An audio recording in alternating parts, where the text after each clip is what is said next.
اعوذ باللہ من الشیطان الرجیم بسم اللہ الرحمن الرحیم الحمد للہ رب العالمین والصلاة والسلام علی اشرف الانبیاء والمرسلین وآلہ الطیبین الطاہرین اعوذ باللہ من الشیطان الرجیم وإن جنحوا للسلم فاجنح لها وتوکل علی اللہ انہ هو السمیع العلیم۔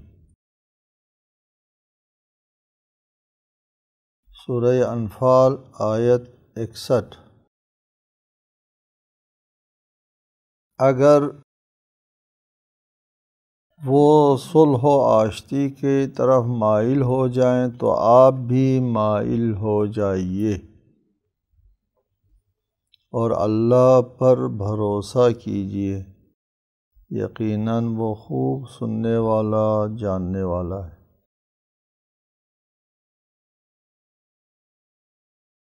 گزشتہ آیت میں مسلمانوں کو جنگی اور حربی حوالے سے مستعد اور آمادہ رہنے کا حکم دیا گیا۔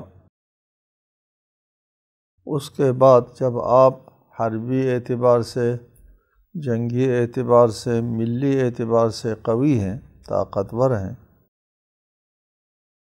اور اپنی طاقت کو مجتمع کر لینے کے بعد اور بحیثیت ایک قوم مستعد ہونے کے بعد اپنی حفاظت اور اپنی عزت اور آبرو اور مال و جان کی حفاظت کرنے کی پوزیشن میں آنے کے بعد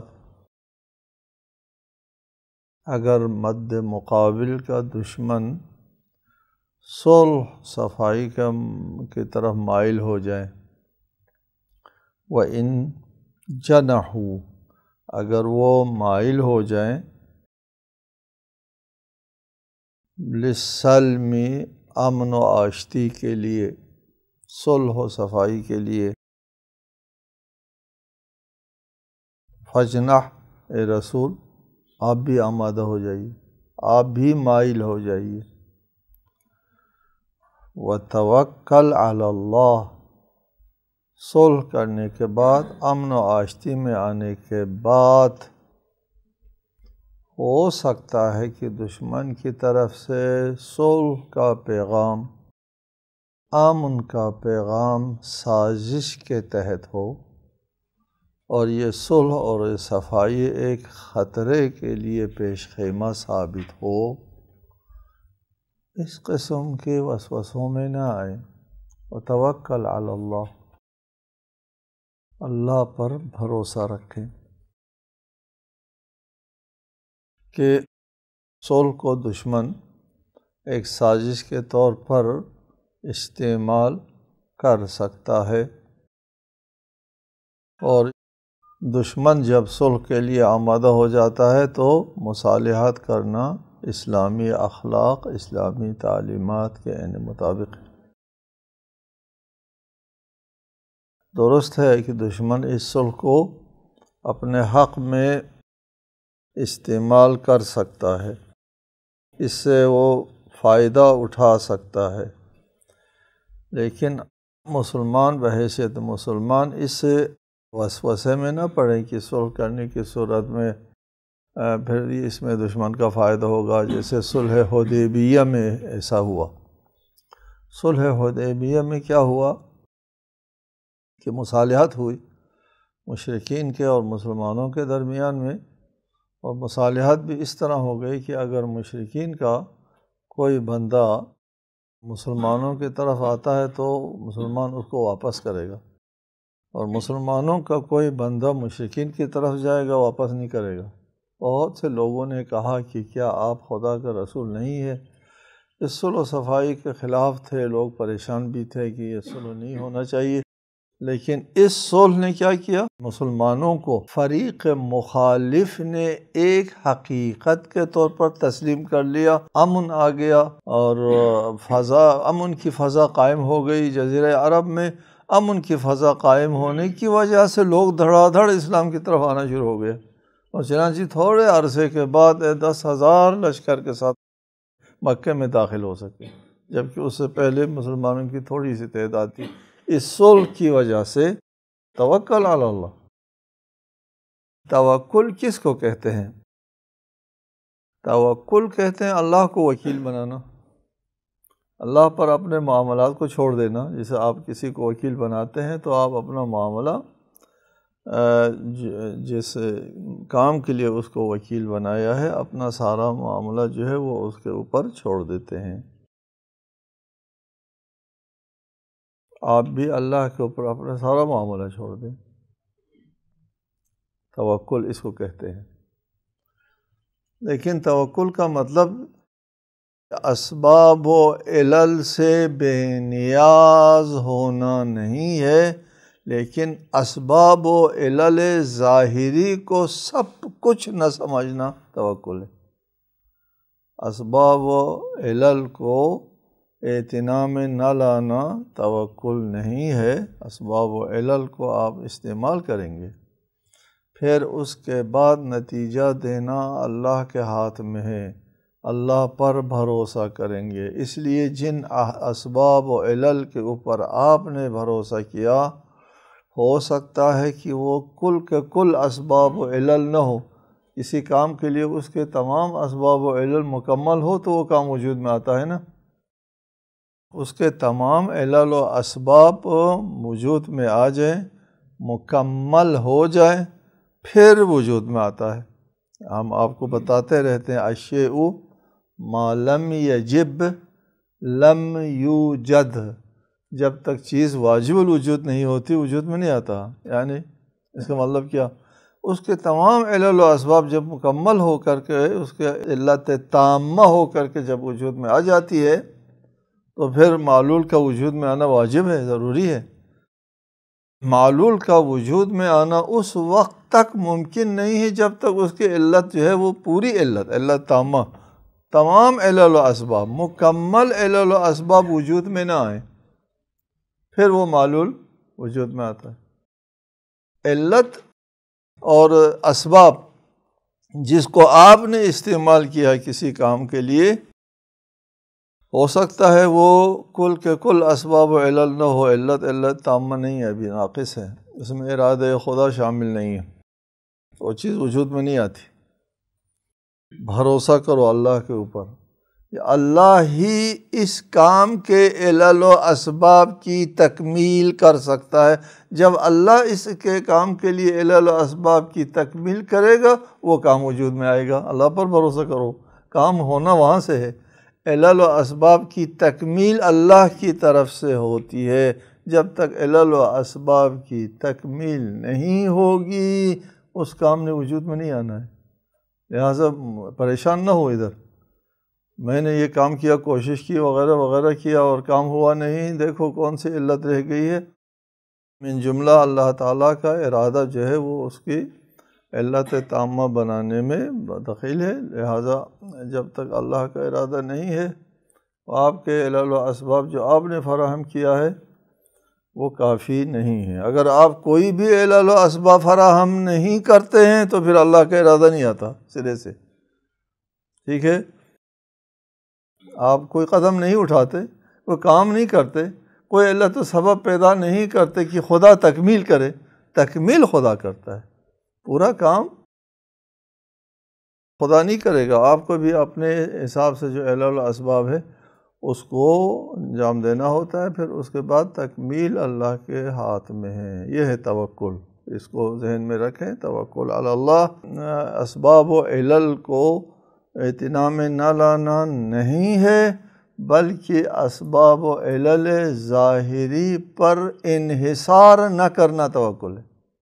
جی، اگر آپ انحصار کرتے ہیں علل و اسباب ظاہری پر، پھر آپ توکل نہیں کر رہے ہیں، اللہ پر بھروسہ نہیں آپ کا، آپ پریشان ہو رہے ہیں، مبتلا ہو رہے ہیں، یہ نیند آپ کی حرام ہوتی ہے، کیا کیا ہوتا ہے کہ یہ کام ہوگا نہیں ہوگا، کیا ہوگا کیا نہیں ہوگا، اور اللہ کے اوپر بھروسہ نہ ہونے کی وجہ سے پریشانی ہوتی ہے۔ اس نقطے کو اگر کوئی سمجھے گا توکل کس کو کہتے ہیں، کوئی پریشانی نہیں ہوگی۔ ابھی اس کے علل و اسباب جو ہے اس کی تکمیل نہیں ہوئی، پھر آپ دعائیں کریں گے، یا مسبب الاسباب، اے اسباب کا پیدا کرنے والا، میرے کام کے علل و اسباب کی تکمیل ابھی تک نہیں ہوئی، اس کی تکمیل فرما۔ یہ ہے بھروسہ، توکل اللہ کے اوپر، ٹھیک ہے۔ وتوکل علی اللہ، صلح کرو اور اپنے معاشرے کو امن و آشتی کی فضا دے دو۔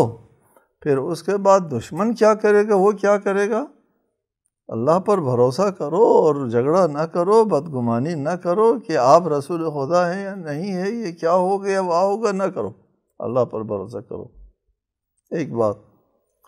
دوسری بات یہاں پر جو جس کی وضاحت ضروری ہے وہ یہ ہے کہ اس آیے مجیدہ نے فرمایا وَإِن جَنَحُوا لِلسَّلْمِ، اگر وہ یعنی آپ کا دشمن مائل ہو جائے صلح کے لیے تو آپ بھی صلح کے لیے مائل ہو جائیے۔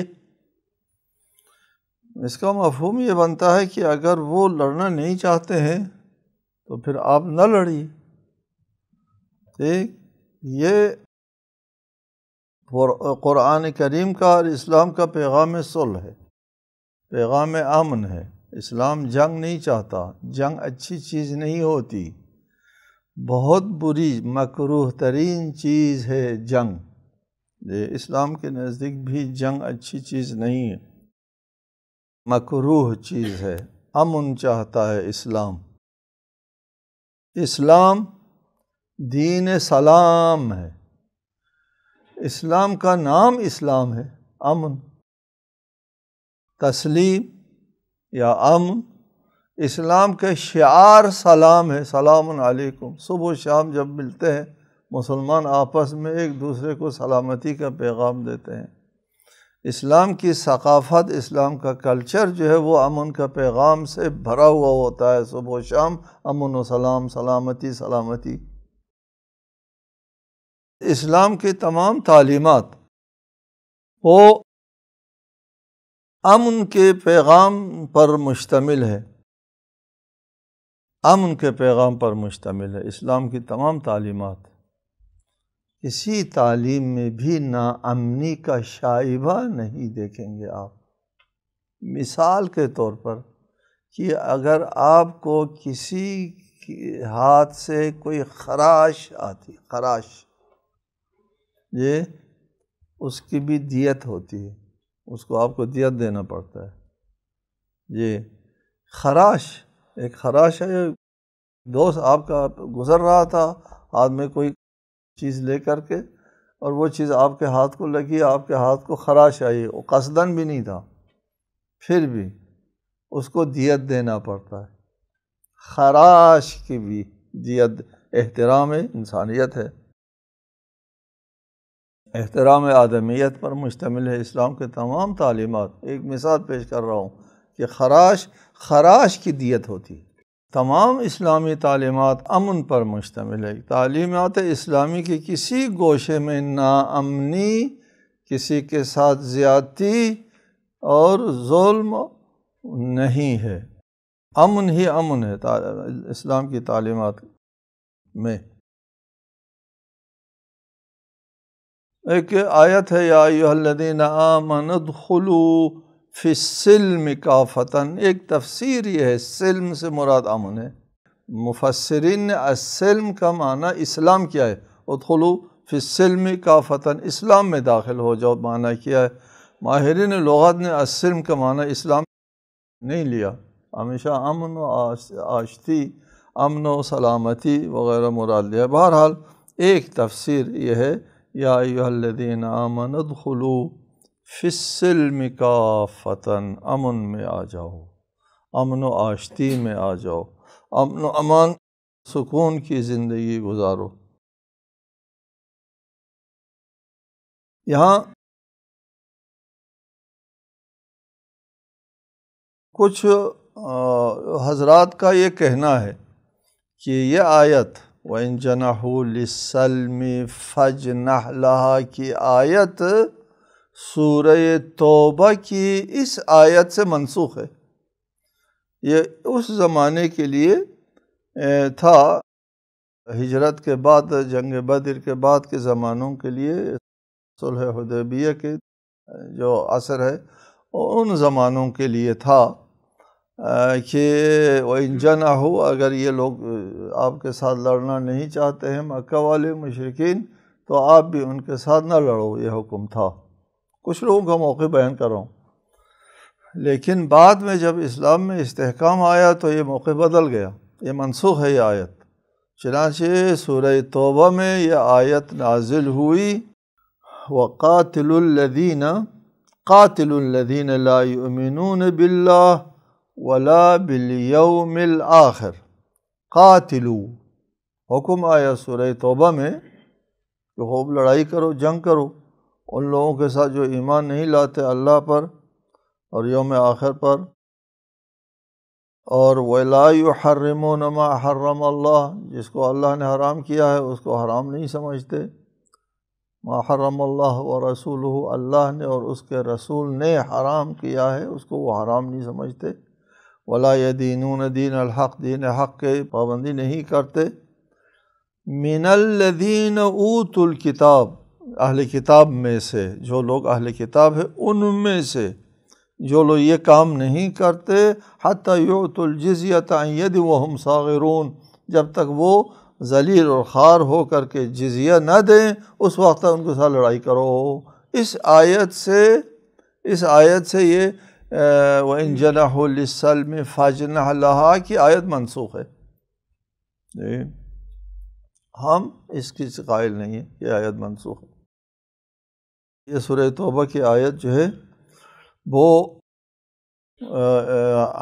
حَتَّى يُعْطُوا الْجِزْيَةَ عَنْ يَدٍ وَهُمْ صَاغِرُونَ جو ہے وہ رد ہے، اسی آیت میں رد ہے کہ وہ قاتلوں نہیں ہوتا، اگر وہ جزیہ دیتے ہیں تو یہ جناح للسلم میں آتا ہے۔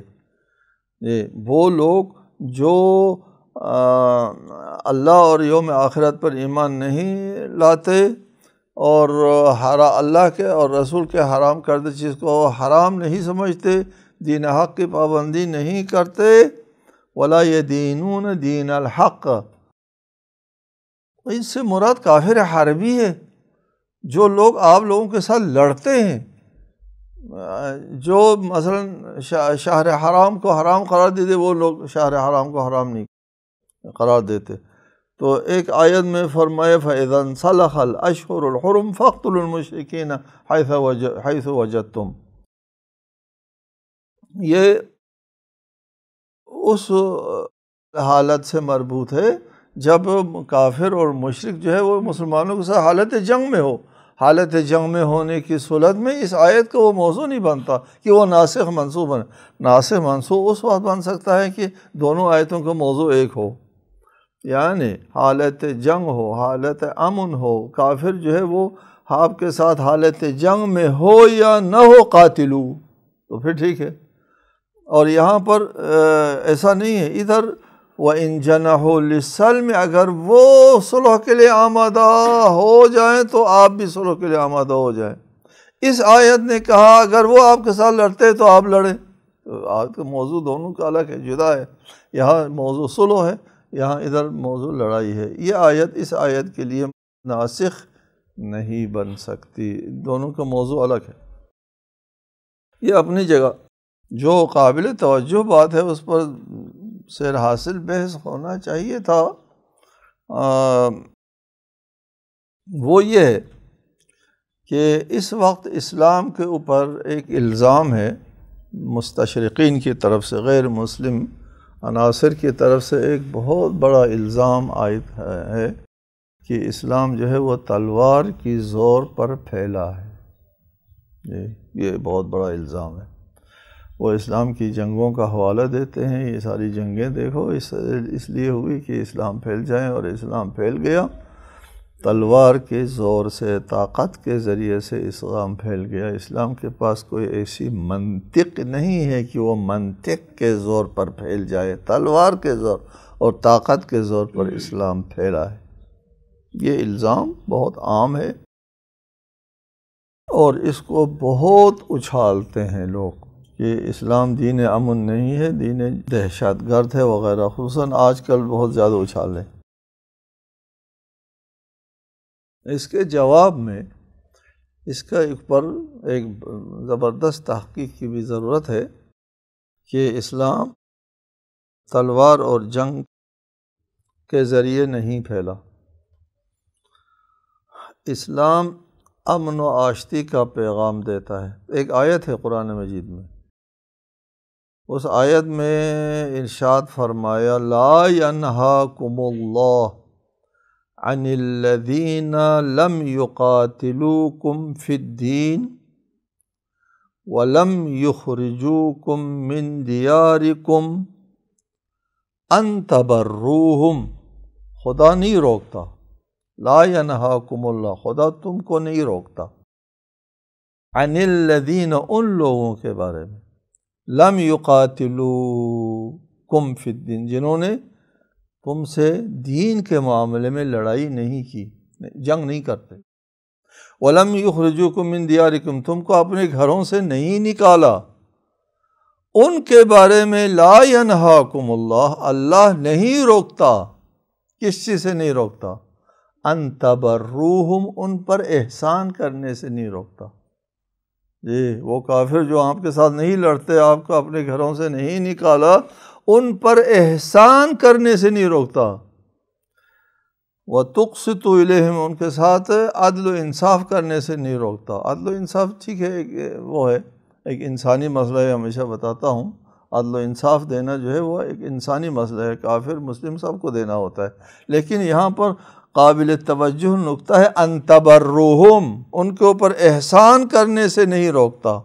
ان اللہ یحب المقسطین، خدا انصاف دینے والوں کو دوست رکھتا ہے۔ تو یہ ہے اسلام کا پیغام۔ اسلام تلوار کے زور سے نہیں پھیلا۔ ایک اسلام کافروں کے ساتھ جو ہم اسلام کے ساتھ نہیں لڑتے، یہ دیکھو یہاں پر یہ آیت شاہد ہے، اسلام لڑنے کا حکم نہیں دیتا۔ متعدد آیات ہے قرآن مجید میں، فَإِنِ اعْتَزَلُوكُمْ فَلَمْ يُقَاتِلُوكُمْ وَأَلْقَوْا إِلَيْكُمُ السَّلَامَ فَمَا جَعَلَ اللَّهُ لَكُمْ عَلَيْهِمْ سَبِيلًا، اگر وہ ہٹ جائیں اور تمہارے ساتھ لڑائی نہ کریں، وَأَلْقَوْا إِلَيْكُمُ السَّلَامَ، اور امن و سلامتی کا پیغام دے دیں، تو آپ مسلمانوں کو حق حاصل نہیں ہے کہ ان غیر مسلموں کے اوپر چڑھائی کرو۔ فَإِن لَمْ يَعْتَزِلُوكُمْ، ہاں اگر وہ الگ نہیں ہوتے ہیں، وَيُلْقُوا إِلَيْكُمُ السَّلَامَ وَيَكُفُّوا أَيْدِيَهُمْ فَخُذُوهُمْ وَاقْتُلُوهُمْ، اگر وہ لڑنے کے لیے آتے ہیں آگے تو پھر لڑو اور قتل کرو ان کو، جہاں پاؤ قتل کرو۔ یہ قرآنی احکام اور قرآنی پیغام اور قرآنی تعلیمات کا اہم ترین حصہ ہے، اہم ترین حصہ ہے۔ جا بجا اللہ تعالیٰ نے ارشاد فرمایا کہ کافر جب آپ کے ساتھ نہیں لڑتے ہیں تو پھر آپ نہیں لڑ سکتے، ان کے خلاف جنگ نہیں کر سکتے۔ دوسری بات یہ ہے کہ اگر اسلام تلوار کے ذریعے پھیلا ہے، طاقت کے ذریعے پھیلا ہے، تو اس اسلام کو اس وقت تک زندہ رہنا چاہیے جب تک طاقت ہے، جب تک تلوار ہے۔ یار جس چیز کے ساتھ پھیلتا ہے، جس چیز پر تکیہ ہے اس دین کو، اس چیز کے ختم ہونے سے اس دین کو بھی ختم ہونا چاہیے۔ قدرتی بات ہے۔ آپ کہتے ہیں کہ یہ اسلام منطق نہیں رکھتا، طاقت کے ذریعے پھیلا ہے، وہ طاقت تو نہیں ہے، اب تو طاقت تمہارے پاس ہے۔ اب تم لوگوں نے اپنی جتنی بھی طاقت تمہارے پاس ہے ان سب کو اس اسلام کے خلاف استعمال کیا۔ ایک شخص اسلام کو چھوڑ کر کے تمہاری طرف نہیں آیا، ایک فرد نہیں دکھا سکتے کہ جو اسلام چھوڑ کر کے وہ یہود بن گیا ہو، یا مسیحی بن گیا ہو، یا کافر ہو گیا ہو، مرتد ہو گیا ہو، تمہارے اربوں ڈالر کے خرچ کرنے کے نتیجے میں۔ کیوں نہیں ہوتے؟